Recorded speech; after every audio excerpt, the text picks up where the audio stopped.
2 года назад, когда стал министром. Наведение порядка в сфере жилищно-коммунального хозяйства, борьба с коррупцией и экологическая безопасность по-прежнему в числе первоочередных направлений в деятельности прокуратуры Коми в минувшем году. Каких результатов удалось добиться ведомству, выяснила Наталья Литкевич. Наиболее остро для региональной прокуратуры сегодня стоит вопрос злоупотреблений в ЖКХ. Задолженность управляющей компании перед поставщиками тепла, воды и света достигла 2,5 миллиардов рублей.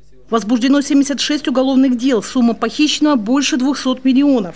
Наш с вами опыт говорит о том, что, к сожалению, уголовные составляющие в действиях очень многих участников вот этой экономической деятельности в сфере ЖКХ, к сожалению, еще достаточно много. Поэтому только объединив все усилия, то, что, собственно, в республике и делается, мы сможем шаг за шагом добиваться общего улучшения ситуации в этом вопросе. При этом не стоит подменять функции контролирующих органов, а попытаться убедить их работать более качественно. К этому призвал подчиненных прокурор Коми Сергей Бажутов.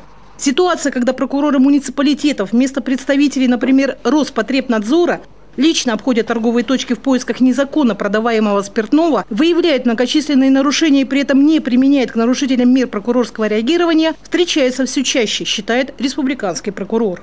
Я требую от всех прокуроров прекратить подобную имитацию работы. Вся наша деятельность в общенадзорной сфере должна быть подчинена безусловному исполнению требований части 2 статьи 21 Федерального закона о прокуратуре Российской Федерации, устанавливающий запрет на подмену иных государственных органов и обязывающий проводить проверки на основании поступившей информации о фактах нарушения законов, требующих принятия мер прокурором.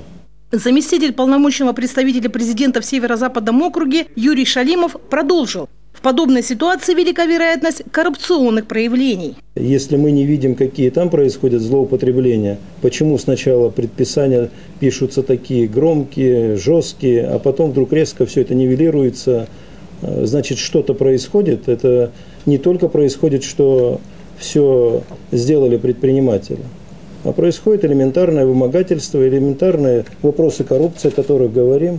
Они есть, они присутствуют.